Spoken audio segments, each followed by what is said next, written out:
Hello dears, ഈ video നിങ്ങൾക്ക് വളരെ യൂസ്ഫുൾ ആയിട്ടുള്ള ഒരു വീഡിയോ ആയിരിക്കുമെന്ന് ഞാൻ നിങ്ങൾക്ക് ഗ്യാരണ്ടി നൽകുന്നു. കാരണം മാത്സിലെ വളരെ ഈസി ആയിട്ടുള്ള, അതുപോലെ തന്നെ ഹൈ വെയിറ്റേജ്, അതുപോലെ തന്നെ മോസ്റ്റ് ഇമ്പോർട്ടന്റ് ആയിട്ടുള്ള ക്വസ്റ്റ്യനുകളൊക്കെയാണ് ഈ വീഡിയോയിൽ നമ്മൾ ഡിസ്കസ് ചെയ്യുന്നത്. സോ നിങ്ങളുടെ സപ്പോർട്ട് നമുക്ക് വേണം. ലൈക്ക്, കമന്റ്, ഷെയർ, സബ്സ്ക്രിപ്ഷൻ മറക്കരുത്. ഒപ്പം തന്നെ ഇനിയിപ്പോൾ സേയുമായി ബന്ധപ്പെട്ട അപ്ഡേറ്റുകൾ, എക്സാമിന്റെ റിസൾട്ട് എന്നായിരിക്കും, അതുപോലെ തന്നെ അതിനകത്ത് ഇനി റിസൾട്ട് വന്നാൽ നിങ്ങൾ ചെയ്യേണ്ട കാര്യങ്ങൾ, വാല്യൂഷനുമായി ബന്ധപ്പെട്ട കാര്യങ്ങളൊക്കെ നമ്മുടെ ചാനലിൽ ഇതിനകത്ത് വീഡിയോസ് ആയിട്ട് വരും. അപ്പോൾ സബ്സ്ക്രൈബ് ചെയ്ത് ബെല്ലൈക്കൻ എനേബിൾ ആക്കി വെച്ചോളൂ. ഒപ്പം തന്നെ +1 +2മായി ബന്ധപ്പെട്ട കാര്യങ്ങളൊക്കെ നമ്മുടെ ചാനലിൽ വരും. ഇനി അതിന്റെ ഒരു കമ്മ്യൂണിറ്റി കൂടിയുണ്ട്.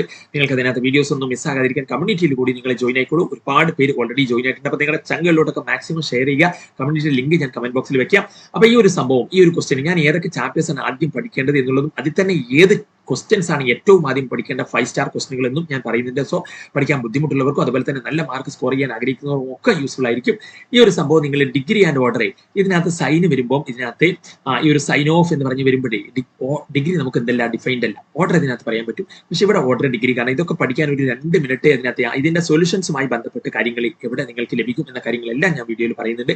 സോ നിങ്ങൾക്ക് എന്ത് ചെയ്യാം, ഇതിനകത്ത് വീഡിയോ മുഴുവനായിട്ട് കാണുക. ഇതിനകത്ത് പ്രിൻസിപ്പൽ വാല്യൂ ഇതൊക്കെ പഠിക്കാൻ ഒരു 5 മിനിറ്റേ വരുള്ളൂ. Sine inverse minus half, sine inverse half, minus half, cos inverse minus half, cos inverse half എന്നൊക്കെ പറഞ്ഞിട്ട് ഇതൊക്കെ ആൾറെഡി ഇതിന്റെ വാല്യൂസ് നിങ്ങൾ +1 പഠിച്ചതാണ്. അപ്പോൾ അതൊന്ന് ജസ്റ്റ് അപ്ലൈ ചെയ്യാനുള്ള ഒരു 5 മിനിറ്റോടൊക്കെ 2 മാർക്കിന് എപ്പോഴും വരാവുന്ന കാറ്റഗറി ഹൈ പ്രോബബിലിറ്റി ഉള്ള ഒരു ക്വസ്റ്റ്യൻ ആണ് ഇതും. അതുപോലെ ഡിഗ്രി ആൻഡ് ഓർഡർ, ഇത് 1 മാർക്ക് അല്ലെങ്കിൽ ചിലപ്പോൾ 2 മാർക്കിന് 2 ഒക്കെ വന്നേക്കാം.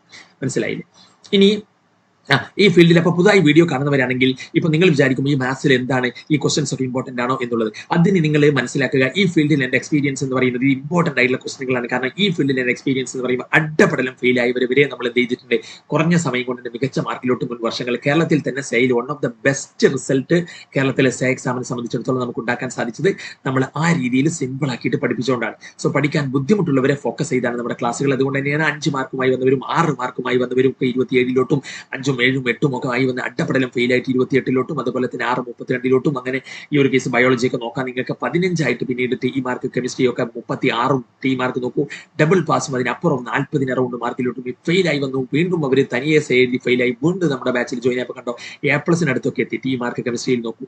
അങ്ങനെ ഒരുപാട് ഈ ഒരു കേസുകളൊക്കെ നിങ്ങൾക്ക് കാണാം. 6 മാർക്കുമായി ഫെയിൽ ആയി വന്നിട്ട് പിന്നെ ബാച്ചിൽ ജോയിൻ ആയിട്ട് 35ഉം 9, 31 ഇവരൊക്കെ +2 ഫിസിക്സ് അതിനകത്ത് മൊത്തത്തിൽ നോക്കിയപ്പോൾ ഫെയിൽ ആയപ്പോൾ +1 ഫിസിക്സ് ഫെയിൽ ആയി. പിന്നെ ബാച്ചിൽ +2 നോക്കൂ, നമ്മുടെ +2 സേ ബാച്ചിലാണ് 40 അറൗണ്ട് മാർക്ക്. പിന്നെ 17, 30, 18, 10, 28 അങ്ങനെ ഒരുപാട്, ഞാൻ പറയുന്നില്ല, ഒത്തിരി കേസുകൾ. ഇവർ ബയോളജിയും മാത്സും ഫെയിലായി വീണ്ടും അവർ എഴുതി ഫെയിലായി. പിന്നെ നമ്മുടെ ബാച്ചിൽ ജോയിൻ ആയപ്പോൾ കണ്ടോ ഇന്നിപ്പോൾ നല്ലൊരു ഫീൽഡിൽ, ഓയിൽ റിലേറ്റഡ് ആയിട്ടുള്ള ഫീൽഡിൽ പഠിച്ച് പ്ലേസ്മെന്റ് പ്രതീക്ഷിച്ചിരിക്കുകയാണ്. അതുപോലെ തന്നെ ഈ ഒരു പയ്യൻ SLCയിലൊക്കെ കുറഞ്ഞ മാർക്ക്, കുറഞ്ഞ മിനിമം A+, ഒരു എന്താ പറയുക, ലാംഗ്വേജ് ഒക്കെ മാറ്റി നിർത്തിയാൽ 3-4 A+ എന്ന് പറഞ്ഞാൽ മിനിമം A+ ആണ് മുൻ വർഷങ്ങളിലൊക്കെ. അപ്പൊ എന്നിട്ട് പോലും കണ്ടോ +1 നമ്മുടെ ബാച്ചിൽ ജോയിൻ ആയിട്ട് ഫിസിക്സിൽ A+, റീവാലുവേഷൻ A+, കെമിസ്ട്രിയിൽ around full mark, biology around full mark. Maths അവർ സ്ട്രീമിൽ ഉണ്ടായിരുന്നില്ല, സ്കൂളിൽ അവർക്ക് മാത്സ് ഇല്ല, VHC ആയിരുന്നു, അവർ ലാബ് റിലേറ്റഡ് എന്തോ സ്ട്രീം ആയിരുന്നു. പിന്നെ സൈഡ് ആയിട്ട് നമ്മുടെ ബാച്ചിൽ ജോയിൻ ആയിട്ട് മാത്സ് പഠിച്ചതാണ്. ഇനി ഭാവിയിൽ എന്തെങ്കിലും ആവശ്യം വന്നാലും സ്കൂളിലൊന്നും മാത്സ് പഠിക്കാണ്ട് ചുമ്മാ സീരിയസ്നെസ് ഒന്നും കൊടുക്കാണ്ട് പഠിച്ചിട്ട് 45 ആയി. അപ്പൊ ഇതുപോലെ സീരിയസ്നെസ് കൊടുത്ത് കെമിസ്ട്രിയും ബയോളജിയും ഫിസിക്സും പഠിച്ച പോലെ പഠിച്ചിരുന്നെങ്കിൽ മാത്സും വരെ അവർക്ക് എന്തായിരുന്നു A+ ആയിരുന്നു എന്നുള്ളത്. അങ്ങനെ ഒരുപാട് റിസൾട്ടുകൾ ഞാൻ പറയുന്നില്ല. അപ്പം ഇതൊക്കെ ഫെയിലായി പിന്നെ വന്ന കേസുകളൊക്കെയാണ്. എന്നിട്ട് 3ാം തവണ നമ്മുടെ ബാച്ചിൽ ജോയിൻ ആയിട്ട് പാസ്സായ കേസുകളൊക്കെയാണ്. അതുകൊണ്ടാണ് അവരുടെ മാർക്ക് ഇതിനകത്ത്. എന്നിട്ട് പോലും ഡബിൾ പാസ് ഒക്കെ ഉണ്ട്, നിങ്ങൾ നോക്കണം. അപ്പൊ ഇതിനകത്ത് ഇനി ഞാനിപ്പം ആദ്യം ഡിഗ്രി ആൻഡ് ഓർഡറും അതുപോലെ തന്നെ ഇൻവേഴ്സ് ട്രിഗണോമെട്രിയും പറഞ്ഞല്ലോ. ഇനി റിലേഷണൽ ഫംഗ്ഷനിലോട്ട് പോകുന്നതിന് മുന്നേ അതിനേക്കാൾ കുറച്ചുകൂടി പഠിക്കാൻ എളുപ്പം നമ്മുടെ മാട്രിക്സ് ആൻഡ് ഡിറ്റർമിനൻസ് ആണ്. അപ്പൊ ഞാൻ ഓർഡർ ആൻഡ് ഡിഗ്രി അതിനകത്ത് പറയാം, കാരണം അതൊക്കെ പഠിക്കാൻ 1 മിനിറ്റ്, അതുപോലെ പ്രിൻസിപ്പൽ വാല്യൂ പഠിക്കാനൊക്കെ ഒരു 5 മിനിറ്റ് ഒക്കെ വരുള്ളൂ. പിന്നെ നിങ്ങൾക്ക് എന്ത് ചെയ്യാം, മാട്രിക്സ് ആൻഡ് ഡിറ്റർമിനൻസിലോട്ട് വന്നാൽ എപ്പോഴും ചോദിക്കുന്ന സിമ്മട്രിക്, സ്ക്യൂ സിമ്മട്രിക്, പിന്നെ A² - 5A + 7 ഇതൊക്കെ നിങ്ങൾ പ്രാക്ടീസ് ചെയ്യണം. അതുപോലെ തന്നെ ഇതിന്റെ സൊല്യൂഷൻസ് എവിടെ ലഭിക്കുമെന്ന കാര്യങ്ങൾ ഞാൻ പറയാം. അതുപോലെ തന്നെ ഈ ഒരു കൺസ്ട്രക്ട് എന്ന് പറഞ്ഞിട്ട് ഒരു 3x2 മാട്രിക്സ് ഇവിടെ ഉണ്ടാക്കാനാണ്. 3 റോയും 2 കോളവും. അത് തെറ്റിക്കരുത്, അതാണ് പലരും തെറ്റിക്കുക. റോയും കോളവും മാറി പോകരുത് ഇവിടെ. പിന്നെ ഇത് വളരെ സിമ്പിൾ ആക്കിയിട്ടാണ് ഇതൊക്കെ അതിനകത്ത് ഞാൻ അതുമായി ബന്ധപ്പെട്ട കാര്യങ്ങൾ പറയാം. ഈ ഒരു സംഭവം ഇതിനകത്ത് നിങ്ങൾക്ക് ചെയ്യാനുണ്ട്. ഇതൊക്കെ സിമ്പിൾ ആണ്. പിന്നെ ഇത് എന്താണ്, ഡിറ്റർമിനൻസിൽ സോൾവ് ചെയ്യാനുള്ള സംഭവമാണ്. അതുപോലെ ഇതിന്റെ മാട്രിക്സ് ഫോം എഴുതാൻ നേരെ ചിലപ്പോൾ എന്ത് ചെയ്യും, ഡയറക്റ്റ് നിങ്ങളോട് സോൾവ് ചെയ്യാനെന്ന് പറഞ്ഞിട്ട് ചോദിക്കും. അതല്ലാണ്ട് തന്നെ എന്ത് ചെയ്യും, ചിലപ്പോൾ മാട്രിക്സ് ഫോം എഴുതാൻ ചോദിക്കും, കൺസിസ്റ്റന്റ് എന്ന് പറയാൻ 1 മാർക്കിന് ചോദിക്കും, അങ്ങനെ പിന്നെ സോൾവ് ചെയ്യാൻ ചോദിക്കും 4 മാർക്കിന്, അങ്ങനെ ചോദിക്കാം. അല്ലെങ്കിൽ മൊത്തത്തിൽ സോൾവ് എന്ന് പറഞ്ഞിട്ട് 6 മാർക്കിന് ചോദിക്കാം. പിന്നെ അപ്പം ഇതൊക്കെയാണ് ഇതിനകത്ത് മോസ്റ്റ് ഇമ്പോർട്ടന്റ് എന്ന് പറയുന്ന ഡിറ്റർമിനൻസ്. ഇനിയും അതിനകത്ത് നമ്മൾ കഴിഞ്ഞിട്ടില്ല. ഡിറ്റർമിനൻസിൽ എന്തുണ്ട്, ഏരിയ ഓഫ് ദ ട്രയാങ്കിൾ എന്ന് പറഞ്ഞിട്ട് ഈ സംഭവം വരും. അപ്പൊ ആ വെർട്ടെക്സ് പോയിന്റ്സുകൾ നിങ്ങൾ കൊടുത്തിട്ട് അതിന്റെ വെർട്ടിസസ് കൊടുത്തിട്ട് പിന്നെ കണ്ടിന്യൂറ്റി അല്ല, കണ്ടിന്യൂറ്റിയിലോട്ട് നമുക്ക് വരാം. അതിന് മുന്നേ വെക്ടേഴ്സ് ആണ്. ഇനി ഇതിന്റെ സൊല്യൂഷൻ എവിടെ കിട്ടും, ഇനി ഏതൊക്കെ ആദ്യം പഠിക്കണമെന്ന് ഞാൻ പറഞ്ഞില്ല, അതൊക്കെ ഞാൻ പറയാം. സൊല്യൂഷൻ നമ്മുടെ ആപ്പിൽ എന്തുണ്ട്, ഇതിനകത്ത് ഇതിന്റെ ഇമ്പോർട്ടന്റ് ആയിട്ടുള്ള ക്വസ്റ്റ്യൻസിന്റെ ആൻസേഴ്സ് അതിനകത്ത് ഇതിനകത്തുണ്ട്. അപ്പൊ ആപ്പിൽ ഓരോ നമ്മൾ ആദ്യം ഏത് ചാപ്റ്റർ പഠിക്കണം, ഞാൻ പറഞ്ഞ പോലെ മെട്രിക്സ് നിങ്ങൾക്ക് പഠിക്കാം, ആപ്പിൽ നോക്കിയിട്ട് അതിനകത്ത് വീഡിയോസ് ഉണ്ട്. വെക്ടേഴ്സ് പഠിക്കാം, ആപ്പിൽ അതിനകത്ത് ഇതിന്റെ ഈ ക്വസ്റ്റ്യനുകളൊക്കെ വീഡിയോസ് അതിനകത്തുണ്ട്. അതുപോലെ തന്നെ 3D നിങ്ങൾക്ക് പഠിക്കാം, ഈ ക്വസ്റ്റ്യനുകളുടെ വീഡിയോസ് അതിനകത്തുണ്ട്. അതുപോലെ തന്നെ പിന്നെ 3D നോക്കിയപ്പോൾ മെട്രിക്സ് നോക്കി, വെക്ടേഴ്സ് നോക്കി, 3D നോക്കി, പിന്നെ LPP നോക്കാം ക്വസ്റ്റ്യൻസ് അതിനകത്ത്. സോ നമ്മൾ വെക്ടേഴ്സിലോട്ട് പോകുമ്പോൾ വെക്ടേഴ്സിൽ മോസ്റ്റ് ഇമ്പോർട്ടന്റ് ആയിട്ടുള്ളതാണ് പോയിന്റുകൾ തന്നിട്ട് AB കാണാനുണ്ടാകും, BC കാണാനുണ്ടാകും, AC കാണാനുണ്ടാകും, പിന്നെ unit vector in the direction of എന്ന് പറഞ്ഞിട്ട് ഒരു വെക്ടർ അതിനകത്ത് തന്നിട്ട് കാണാനുണ്ടാകും, യൂണിറ്റ് വെക്ടർ കാണാൻ. പിന്നെ എയും ബിയും തന്നിട്ട് യൂണിറ്റ് വെക്ടർ A+B കാണാനുണ്ടാകും, vector perpendicular to A and B കാണാനുണ്ടാകും. പിന്നെ ഇവിടെ A+Bയും A-Bയും കണ്ടിട്ട് അത് പെർപെൻഡിക്കുലർ ആണെന്ന് കാണാനുണ്ടാവും. അപ്പൊ ഡോട്ട് പ്രൊഡക്റ്റ് കണ്ടിട്ട് 0 കിട്ടണം. അങ്ങനെ കിട്ടിയില്ലെങ്കിൽ അതല്ല, കിട്ടിയാണെങ്കിൽ പെർപെൻഡിക്കുലർ ആണ്. പിന്നെ perpendicular to both A-B and A+B കാണാൻ നിങ്ങൾ A-B കാണണം, A+B കാണണം. പിന്നെ IJ ക്രോസ് പ്രൊഡക്റ്റ് എടുക്കണം. പിന്നെ A×B ഡയറക്റ്റ് കാണാൻ ചോദിക്കാം. അതൊക്കെ ഇതുമായി ബന്ധപ്പെട്ട് ഇങ്ങനെ രണ്ട് വെക്ടേഴ്സ് തന്നിട്ട് തരുന്ന ക്വസ്റ്റനുകളാണ് ഇതൊക്കെ. Angle between A and B കാണാൻ ചോദിക്കാം. അപ്പൊ cos θ = A.B/mod A × mod B. ഇതിന്റെ സൊല്യൂഷൻ ഇത് സിമ്പിൾ ആക്കിയിട്ട് നിങ്ങൾക്ക് ലഭിക്കാവുന്ന കാര്യങ്ങളൊക്കെ ഞാൻ വീഡിയോയിൽ പറയാം. ഇനി A.P അതിനകത്ത് ചോദിക്കും, AB/cos θ. A.B എന്ന് പറഞ്ഞാൽ നിങ്ങൾ അറിയാലോ, AB cos θ. അല്ലെങ്കിൽ ഇതിപ്പോ എന്താ ചെയ്യുക, വെക്ടേഴ്സിന്റെ കേസിൽ നിങ്ങൾ എന്ത് ചെയ്യുക, ഐയും ഗുണിക്കുക, അതിന്റെ സംഖ്യകൾ ഗുണിക്കുക, കൂട്ടുക, പിന്നെ ജയും ഗുണിക്കുക, അത് തമ്മിൽ കൂട്ടുക, അങ്ങനെ അതറിയാലോ. പിന്നെ A.P കാണാൻ പിന്നെ ഇങ്ങനെ ഉണ്ടാവും, രണ്ട് വെക്ടേഴ്സ് തരും. പാരലോഗ്രാമിന്റെ ഏരിയ എയും ബിയും ആയി അതിന്റെ രണ്ട് സൈഡായി വരുന്ന രീതിയിൽ ഇതിന്റെ പാരലോഗ്രാമിന്റെ ഏരിയ കാണാനുണ്ടാവും, ട്രയാങ്കിളിന്റെ ഏരിയ കാണാനുണ്ടാവും. അപ്പം A×B കണ്ടിട്ട് നിങ്ങൾ പാരലോഗ്രാമിന്റെ ഏരിയ കിട്ടും, ട്രയാങ്കിളിനാണെങ്കിൽ ഹാഫ് A×B. പിന്നെ 3 പോയിന്റ് തന്നിട്ട് കൊളീനിയർ ആണെന്ന് കാണാനുള്ള ചോദ്യങ്ങൾ വരും. പിന്നെ ഇതൊരു വളരെ ഇമ്പോർട്ടന്റ് ആണ്, A.Bയും A×Bയും വന്നാലും നിങ്ങൾക്ക് അറിയാം θ π/4 ആണ്. പിന്നെ ഇത് യൂണിറ്റ് വെക്ടർ കാണാനുണ്ടാകും, അത് നമ്മൾ ചെയ്തിട്ടുണ്ട്. പിന്നെ ഇത് സേ 2025 വന്നതാണ്, അതുകൊണ്ട് സേ അല്ല മാർച്ച് 2025. അതുകൊണ്ട് തന്നെ നിങ്ങൾ എന്ത് ചെയ്യുക, 3 ട്രയാങ്കിളിന്റെ വെർട്ടെക്സ് തന്നിട്ടുണ്ട്. അപ്പൊ അതിന് എന്ത് ചെയ്യണം, അതിന്റെ ഏരിയ കാണണം. നിങ്ങൾ എന്ത് ചെയ്യണം, ആ വെർട്ടെക്സ് ഉപയോഗിച്ചിട്ട് അതിനകത്ത് AB കാണണം, അതുപോലെ തന്നെ BC കാണണം. എന്നിട്ട് നിങ്ങൾ അതിനകത്ത് എന്ത് ചെയ്യണം, ഏരിയ നിങ്ങൾ കാണണം. അതിന്റെ രണ്ട് സൈഡുകൾ എന്ത് ചെയ്യണം, ക്രോസ് പ്രൊഡക്റ്റ് എടുക്കണം. മനസ്സിലായില്ലേ? പിന്നെ അതിനകത്ത് പ്രൊജക്ഷൻ, വെക്ടർ പ്രൊജക്ഷൻ. അപ്പൊ പ്രൊജക്ഷൻ ഓഫ് A1B ഉണ്ട്, B1A ഉണ്ട്. അപ്പൊ നിങ്ങൾ ഏതാണെന്ന് വെച്ചാൽ A1B ആണെങ്കിൽ A.B/mod B അങ്ങനെ ചെയ്യണം. പിന്നെ ഇതിനകത്ത് ഡയറക്ഷൻ കൊസൈന് കാണാൻ ഞാൻ ഇവിടെ ചെയ്തിട്ടുണ്ട്, അത് വേണമെങ്കിൽ ചോദിക്കാം.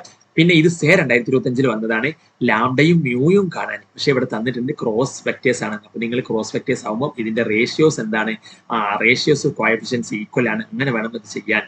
പിന്നെ ഇത് മോഡൽ 2025 വന്നാണ് 4 മാർക്കിന്. അതുകൊണ്ട് തന്നെ നിങ്ങളുടെ സേക്ക് വരാൻ സാധ്യതയുണ്ട്. കാരണം മോഡലിന് വന്നത് എന്ത് ചെയ്യാറുണ്ട്, സേക്ക് 2003 വർഷങ്ങളിൽ മോഡൽ വന്നത് സേക്ക് വേണമെങ്കിൽ റിപ്പീറ്റ് ചെയ്യാം. അപ്പൊ ഇത് അതുകൊണ്ടാണ് ഞാൻ ഇതോട് വെച്ചത് കേട്ടോ. അല്ലാണ്ട് ഇത് ഭയങ്കര ഇമ്പോർട്ടന്റ് ആയതുകൊണ്ടല്ല, പക്ഷെ സേക്ക് വന്നത് അതുകൊണ്ട് മോഡലിന് വന്നതുകൊണ്ട് സേക്ക് വരാൻ സാധ്യതയുണ്ട് എന്നുള്ള രീതിയിലാണ്. അപ്പം A+B കാണാൻ, A+B എന്താണ്, യൂണിറ്റ് വെക്ടർ ആണ്.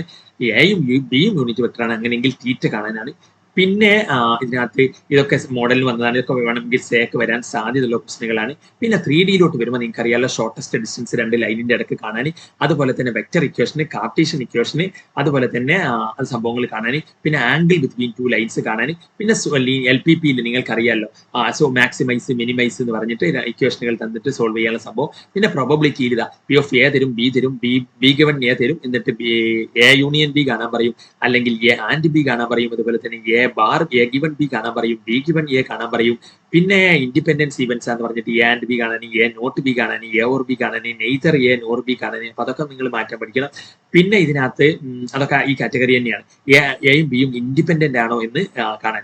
അപ്പൊ പിന്നെ ഇതിനകത്ത് ബേയസ് തിയറം വെച്ചിട്ട് ബാഗ് 1ൽ 5 റെഡും 6 ബ്ലാക്കും ഉണ്ട്, ബാഗ് 2ൽ 7 റെഡും 5 ബ്ലാക്കും ഉണ്ട്. അങ്ങനെ ഒന്നെന്ന് എടുത്താൽ അത് ബാഗ് 1 ആവാനുള്ള സാധ്യത എന്താണ്, ബാഗ് 2 ആവാനുള്ള സാധ്യത, അങ്ങനെയൊക്കെ വേണമെങ്കിൽ എന്ത് ചെയ്യാം, ചോദിക്കാം. ബേയസ് തിയറം അപ്ലൈ ചെയ്യാനുള്ള ക്വസ്റ്റൻ ആണ്. അപ്പൊ ഇതൊക്കെയാണ് മോസ്റ്റ് ഇമ്പോർട്ടന്റ് എന്ന് പറയുന്നത്. പിന്നെ അതിനകത്ത് ഞാൻ റിലേഷൻസ് ആൻഡ് ഫംഗ്ഷൻസും കണ്ടിന്യൂറ്റിയും അതിനകത്ത് നിങ്ങളോട് എന്ത് ചെയ്തിട്ടില്ല, പറഞ്ഞിട്ടില്ല. സോ ഞാൻ റിലേഷൻസ് ആൻഡ് ഫംഗ്ഷൻസ് കണ്ടിന്യൂറ്റിയിലോട്ട് പോകാം. എന്നിട്ട് എന്ത് ചെയ്യാം, ഇതിനകത്ത് കാരണം റിലേഷൻസ് ആൻഡ് ഫംഗ്ഷൻസ് പിന്നീട് എന്താണ് ഇമ്പോർട്ടന്റ് ആയിട്ടുള്ള ഒരു ക്വസ്റ്റ്യൻസ് തന്നെയാണ്. അപ്പൊ റിലേഷൻസ് ആൻഡ് ഫംഗ്ഷൻസിൽ ഞാൻ ഇതിനകത്ത് മോസ്റ്റ് ഇമ്പോർട്ടന്റ് നിങ്ങൾ ചെയ്യേണ്ട കാറ്റഗറി എന്ന് പറഞ്ഞാൽ ഇതിങ്ങനെ ഉണ്ടാവും, റോസ്റ്റർ ഫോമിൽ. ഇപ്പൊ ഒരു സെറ്റ് തരും, എന്നിട്ട് ഒരു കണ്ടീഷൻ തരും. ഇവിടെ ഇപ്പം തന്നിരിക്കുന്നത് 2x - 1 ആണ്. ഇങ്ങനെ ഒരു കണ്ടീഷൻ തരും y = 2x - 1. ഇതിന്റെ റോസ്റ്റർ ഫോമിൽ ഡൊമൈൻ റേഞ്ച് കാണാൻ, പിന്നെ ഇത് ഇക്വാലൻസ് റിലേഷൻ ആണോ എന്ന് പ്രൂവ് ചെയ്യാൻ, അതായത് റിഫ്ലക്സീവ് ആണോ, സിമെട്രിക് ആണോ, ട്രാൻസിറ്റീവ് ആണോ. പിന്നെ ഇങ്ങനെ ഒരു ക്വസ്റ്റനുകൾ ഉണ്ടാവും, റിഫ്ലക്സീവ് ആണോ, ഇങ്ങനെ സംഖ്യകളുടെ ഒരു സെറ്റ് തന്നിട്ട് പെയർ തന്നിട്ട് അതിനകത്ത് റിലേഷൻ തന്നിട്ട് സംഭവം. പിന്നെ ഇത് ഇങ്ങനെ ഒരു കണ്ടീഷൻ തരും, റിഫ്ലക്സീവ് ആണോ, സിമെട്രിക് ആണോ, ട്രാൻസിറ്റീവ് ആണോ. പിന്നെ ഇത് എപ്പോഴും വരുന്നതാണ് minimum number of ordered pair to form A reflexive relation on A set of 4 elements അല്ലെങ്കിൽ 3 എലമെന്റ്സ് എന്നൊക്കെ പറഞ്ഞത്. അപ്പൊ ആ നമ്പർ തന്നെയാണ് 4 തന്നെയാണ്. പിന്നെ a-b ഈവൻ ആണോ, അത് ഇക്വാലൻസ് റിലേഷൻ ആണോ, x-y ഇൻഡിജർ ആണോ അല്ലെങ്കിൽ a-b ഇൻഡിജർ ആണോ എന്ന് ചോദിച്ചിട്ട് അങ്ങനെ ചോദിക്കാം. അതൊക്കെയാണ് ഇതിൽ ഇമ്പോർട്ടന്റ്. പിന്നെ ബൈജക്റ്റീവ് 1 1 1 2 പ്രൂവ് ചെയ്യാനുള്ളത്, അത് തന്നെ ഇതിനകത്ത് ഇൻവെർട്ടിബിൾ ആണോ എന്ന് ചോദിക്കും. പിന്നെ ഇൻവേഴ്സ് ഫംഗ്ഷൻ കാണാൻ പറയും. ഇങ്ങനെ വരാം. ഇതൊക്കെ അതിന്റെ എക്സാമ്പിളുകളാണ്. പിന്നെ ഈ രീതിയിൽ അതിനകത്ത് എന്ത് ചെയ്യാം, കണ്ടീഷൻ തന്നിട്ട് റോസ്റ്റർ ഫോം കണ്ടിട്ട് പിന്നെ 1 1 1 2 ചോദിക്കാം. അപ്പൊ ഈ ഒരു കാറ്റഗറി ഒക്കെ ചെയ്താൽ നിങ്ങൾക്ക് എന്ത് ചെയ്യും. പിന്നെ ഇതിൽ മോസ്റ്റ് 1 1 1 2 എന്താണ് പലപ്പോഴും വന്നിട്ടുള്ള കുറച്ച് ഡിഫിക്കൽട്ട് ആയിട്ടുള്ളതാണ് ഇത് നിങ്ങൾ എന്ത് ചെയ്യണം, പ്രാക്ടീസ് ചെയ്യണം. ഈ ഒരു question check whether f is 1 1 1 2 മനസ്സിലായില്ല. അപ്പൊ ഏതൊക്കെയാണ് ക്വസ്റ്റ്യനുകൾ നോക്കൂ. ക്വസ്റ്റ്യനുകൾ ഇതൊക്കെയാണ്. ഇത് ഒരു ക്വസ്റ്റ്യൻ ആണ് ഫസ്റ്റത്തത്. ഇതാണ് ഞാൻ പറഞ്ഞത്, നിങ്ങൾ ചെക്ക് ചെയ്ത് നോക്കണം. പിന്നെ ഇൻവെർട്ടിബിൾ കാണാൻ, ഇത് ഇൻവെർട്ടിബിൾ കാണാൻ ചോദിക്കും, ഇത് ഇൻവെർട്ടിബിൾ കാണാൻ, ഇതൊക്കെ സെപ്പറേറ്റ് ക്വസ്റ്റ്യൻ ആണ്. പിന്നെ ഇതെന്താണ് സെപ്പറേറ്റ് മറ്റൊരു ക്വസ്റ്റ്യൻ ആണ് ഈ ഒരു സെക്ഷൻ. അപ്പൊ ഇത് മൂന്നും നിങ്ങൾ എന്ത് ചെയ്യുക, ചെയ്ത് പഠിക്കുക. ഇതൊക്കെ ഒരു മോഡൽ ടൈപ്പ് ആണ്. ഇതിന്റെ ഈ രീതിയിൽ എന്ത് ചെയ്യുക, ക്വസ്റ്റ്യനുകൾ ഇതിനകത്ത് മസ്റ്റ് ആയിട്ടും ഈ ഒരു ചാപ്റ്ററിൽ നിന്ന് വരുന്നതാണ്. പിന്നെ കോമ്പോസിഷൻ ഫംഗ്ഷൻ f(x) തരും, g(x) തരും, എന്നിട്ട് f(g)ഉം g(f)ഉം ഒക്കെ കാണാൻ ഇതിനകത്ത് ഇമ്പോർട്ടൻ്റ് ആണ്. പിന്നെ ഞാൻ ഇതിനകത്ത് കണ്ടിന്യൂറ്റിയുടെ കാര്യം പറഞ്ഞിട്ടുണ്ടായിരുന്നില്ല. പിന്നെ നിങ്ങൾക്ക് പലർക്കും എളുപ്പത്തിൽ പഠിക്കാവുന്ന ഒരു സംഭവമാണ് കണ്ടിന്യൂറ്റി. അപ്പൊ കണ്ടിന്യൂസ് ആണോ, കാരണം ഒരു പോളിനോമിയൽ ഫംഗ്ഷൻ തരും, കണ്ടിന്യൂസ് ആണോ എന്ന് ചോദിക്കും. അപ്പൊ അത് നോക്കി വെക്കുക. പിന്നെ കണ്ടിന്യൂസ് ആണെങ്കിൽ കെയുടെ വാല്യൂ കാണാനുള്ള ഒരു സംഭവം ഉണ്ടാവും ഇങ്ങനെ തന്നിട്ട്.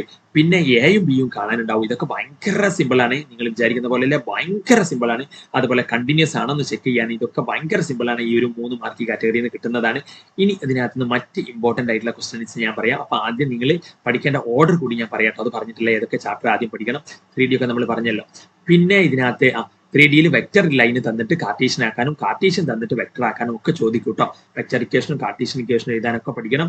പിന്നെ അതിനകത്ത് പ്രോബബിലിറ്റി ഒക്കെ നമ്മൾ പറഞ്ഞു. ഇനി പറയാനുള്ളത് മോസ്റ്റ് ഇമ്പോർട്ടന്റ് ആയിട്ടുള്ള ഒരു ക്വസ്റ്റൻ ഉണ്ട്. ആപ്ലിക്കേഷൻ ഓഫ് ഡെറിവേറ്റീവ്സിൽ ഇൻക്രീസിംഗ് ആണോ ഡിക്രീസിംഗ് ആണോ എന്ന് ഭയങ്കര സിമ്പിൾ ആണ്, പഠിക്കാൻ സിമ്പിൾ ആണ്. പിന്നെ മാക്സിമം മിനിമം കാണാനുണ്ടാകും. പിന്നെ ഇനി ഒരു ഇമ്പോർട്ടന്റ് ക്വസ്റ്റൻ കൂടി അതിനകത്ത് പറയാനുണ്ട്. പിന്നെ ഇതൊക്കെ നിങ്ങൾ റേറ്റ് ഓഫ് ചേഞ്ച് പറ്റുമെങ്കിൽ നോക്കിക്കോളൂ. സർക്കിളിന്റെ ഏരിയ കാണാൻ, എഡ്ജ്, ഇതൊക്കെ സേ ആയതുകൊണ്ട് തന്നെ വരാൻ സാധ്യതയുള്ള ക്വസ്റ്റൻ ആണ്. 2022 സേക്ക് വന്നതാണ്. അതുപോലെ തന്നെ എപ്പോഴും സ്ഥിരം ഇപ്പം ചോദിക്കുന്ന ഒരു ടൈപ്പ് ക്വസ്റ്റൻ ആണ്. ഈ ഒരു സർഫസ് ഏരിയയുമായി ബന്ധപ്പെട്ട് നോക്കിക്കോളൂ. പിന്നെ റേഡിയസ്, അതൊക്കെ സംഭവങ്ങൾ, പിന്നെ സ്ക്വയറിന്റെ സംഭവങ്ങൾ, ഇത് ഭയങ്കര ഇമ്പോർട്ടന്റ് ആണ്. എലിപ്സിന്റെ ഏരിയ, ആപ്ലിക്കേഷൻ ഓഫ് ഇന്റഗ്രൽസ് 4 മാർക്കിന് സ്ഥിരം വരുന്ന ഒരു ക്വസ്റ്റൻ ആണ്. അപ്പൊ ഇത് നിങ്ങൾ പഠിച്ചോളൂ. ഒപ്പം വേണമെങ്കിൽ സർക്കിളും ഇതിനകത്ത് പഠിച്ചോളൂ. പിന്നെ ഇതൊക്കെ ഞാൻ വെച്ചിരിക്കുന്നത് ഇന്റഗ്രേഷനിലൊക്കെ സ്ഥിരം വരുന്ന ഒരു ടൈപ്പ്, ഭയങ്കര ഈസിയാണ് ഇത് പഠിക്കാൻ. അത് പറ്റുന്നവർ ഇതൊക്കെ കഴിഞ്ഞിട്ട് ഇത് പഠിച്ചോളൂ. ഇനി ഏതൊക്കെയാണ് ആദ്യം പഠിക്കേണ്ടതെന്ന് ഞാൻ പറയാം. ഇതൊക്കെ ഭയങ്കര സിമ്പിൾ ആണ്. ഇതൊക്കെ 1ാം ക്ലാസ് ലെവലിലുള്ള കുട്ടികൾക്ക് പോലും അത് വളരെ സിമ്പിൾ ആണ്. ഇന്നത്തെ ഒരു ട്രിക്ക് വെച്ച് ഇത് പഠിപ്പിക്കുന്ന രീതിയുണ്ട്. അത് വളരെ സിമ്പിൾ ആയിട്ട് പഠിക്കാൻ പറ്റും. ആർക്കും ചെയ്യാവുന്നതാണ്. എപ്പോഴും വരാറുണ്ട്, കണ്ടില്ലേ? ഇത് ഒരുപാട് തവണ വന്നത് നിങ്ങൾക്ക് കാണാം ഈ ഒരു കാറ്റഗറി. പിന്നെ ഇതൊക്കെ നിങ്ങൾക്ക് പറ്റുമെങ്കിൽ നോക്കിക്കോളൂ. ജസ്റ്റ് ഇക്വേഷൻ കൊടുത്ത് ചെയ്യേണ്ട ആവശ്യമേ വരുന്നുള്ളൂ. അപ്പൊ ഇതൊക്കെയാണ് ഇതിനകത്ത് ഈ കാറ്റഗറിയിൽ. പിന്നെ നമ്മുടെ അതൊക്കെ നോക്കുക. പിന്നെ ഇതിനകത്ത് ഡിഫറൻസിയേഷൻ എന്നാണെങ്കിൽ ഈ ഒരു കാറ്റഗറി ക്വസ്റ്റ്യൻസ് ഒക്കെയാണ്. അപ്പം നിങ്ങൾക്ക് ചെയ്ത് നോക്കാവുന്ന മോസ്റ്റ് ഇമ്പോർട്ടന്റ്. അപ്പൊ നിങ്ങൾ ഇതിനകത്ത് കിട്ടും. ഇനി ഏതൊക്കെ ആദ്യം പഠിക്കണമെന്ന് ഞാൻ പറഞ്ഞില്ല, അതൊക്കെ ഞാൻ പറയാം. സൊല്യൂഷൻ നമ്മുടെ ആപ്പിൽ എന്തുണ്ട്, ഇതിനകത്ത് ഇതിന്റെ ഇമ്പോർട്ടന്റ് ആയിട്ടുള്ള ക്വസ്റ്റ്യൻസിന്റെ ആൻസേഴ്സ് ആപ്പിൽ ഇതിനകത്തുണ്ട്. അപ്പൊ ആപ്പിൽ ഓരോ നമ്മൾ ആദ്യം ഏത് ചാപ്റ്റർ പഠിക്കണം, ഞാൻ പറഞ്ഞ പോലെ മെട്രിക്സ് നിങ്ങൾക്ക് പഠിക്കാം. ആപ്പിൽ നോക്കിയിട്ട് അതിനകത്ത് വീഡിയോസ് ഉണ്ട്. വെക്ടേഴ്സ് പഠിക്കാം ആപ്പിൽ. അതിനകത്ത് ഇതിന്റെ ഈ ക്വസ്റ്റ്യനുകളൊക്കെ വീഡിയോസ് ഇതിനകത്തുണ്ട്. അതുപോലെ തന്നെ 3Dയിൽ നിങ്ങൾക്ക് പഠിക്കാം. ഈ ക്വസ്റ്റ്യനുകളുടെ വീഡിയോസ് ഇതിനകത്തുണ്ട്. അതുപോലെ തന്നെ പിന്നെ 3D നോക്കിയപ്പോൾ മെട്രിക്സ് നോക്കി, വെക്ടേഴ്സ് നോക്കി, 3D നോക്കി, പിന്നെ LPP നോക്കാം, ക്വസ്റ്റ്യൻസ് അതിനകത്ത് വീഡിയോസ് അതിനകത്തുണ്ട്. പിന്നെ നിങ്ങൾക്ക് പ്രോബബിലിറ്റി നോക്കാം, ക്വസ്റ്റ്യൻസ് വീഡിയോസ് അതിനകത്തുണ്ട്. നമ്മുടെ ആപ്പിൽ ഇതൊക്കെ സിമ്പിൾ ആക്കിയിട്ട് പഠിപ്പിച്ചുകൊണ്ടാണ് നമ്മൾ പറഞ്ഞല്ലോ മുന്നേ കാണിച്ച റിസൾട്ടുകളൊക്കെ.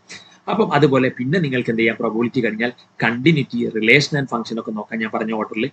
പിന്നെ നിങ്ങൾക്ക് ആപ്ലിക്കേഷൻ ഓഫ് ഡെറിവേറ്റീവ്സിലെ സിമ്പിൾ ക്വസ്റ്റൻ ഞാൻ പറഞ്ഞു. ആപ്ലിക്കേഷൻ ഓഫ് ഇന്റഗ്രേഷനിലെ ഷുവർ കാറ്റഗറി ക്വസ്റ്റൻ ഞാൻ പറഞ്ഞു. പിന്നെ അത് കഴിഞ്ഞിട്ട് ഞാൻ പിന്നെ കുറച്ച് ഇന്റഗ്രേഷന്, ഡിഫറൻസിയേഷൻ ഒക്കെ, ഇന്റഗ്രേഷൻ തന്നെ ഷുവർ മസ്റ്റ് ആയിട്ടും പഠിക്കേണ്ട സിമ്പിൾ ആയിട്ടുള്ള ക്വസ്റ്റൻസിന്റെ കാറ്റഗറി ഞാൻ പറഞ്ഞു. പിന്നെ നിങ്ങൾ അതൊക്കെ ഓക്കെ ആണെങ്കിൽ ഡിഫറൻസിയേഷനെ അങ്ങനെയൊക്കെ പഠിക്കാം. അപ്പം ഇതാണ്. അപ്പം ബാച്ചുമായി ബന്ധപ്പെട്ട്, ആപ്പുമായി ബന്ധപ്പെട്ട കാര്യങ്ങൾ വീഡിയോസ് ഒക്കെ അതിനകത്ത് കിടക്കുന്നുണ്ട്. 77, 36, 70, 70, 45 നിങ്ങൾക്ക് മനസ്സിലാകോ എന്ന് മനസ്സിലായതിന് ഇപ്പോൾ ഡൗട്ട് ഉണ്ടെങ്കിൽ, മാത്സ് ആണ് ജോയിൻ ആയി കഴിഞ്ഞാൽ അതിനകത്ത് മനസ്സിലാകുമോ എന്നൊക്കെ ഉണ്ടെങ്കിൽ ഡെമോ ക്ലാസ് ഉണ്ട്, അത് അറ്റൻഡ് ചെയ്തിട്ട് കൊള്ളാമെന്നുണ്ടെങ്കിൽ ജോയിൻ ആയാൽ മതി. അപ്പം മാത്സ് ഇനിയും പഠിക്കാൻ നാളെയല്ലേ സമയം. അപ്പോഴേക്ക് നമ്മൾ ഇമ്പോർട്ടന്റ് ആയിട്ടുള്ള ക്വസ്റ്റൻസ് ഒക്കെ വീഡിയോസ് കവർ ചെയ്യാൻ സമയമുണ്ട് നിങ്ങൾക്ക് മാത്സ് ആയതുകൊണ്ട്. കാരണം മാട്രിക്സ് ഒക്കെ എളുപ്പത്തിൽ കവർ ചെയ്യാൻ പറ്റും, വെക്ടേഴ്സ് 3D എല്ലാം. അപ്പം ദാറ്റ്സ് ഓൾ. ബാച്ചുമായി ബന്ധപ്പെട്ട നമ്പർ ഇതാണ്. കമ്മ്യൂണിറ്റിയിൽ ജോയിൻ ആകാൻ മറക്കണ്ട. That's all. Thanks for watching.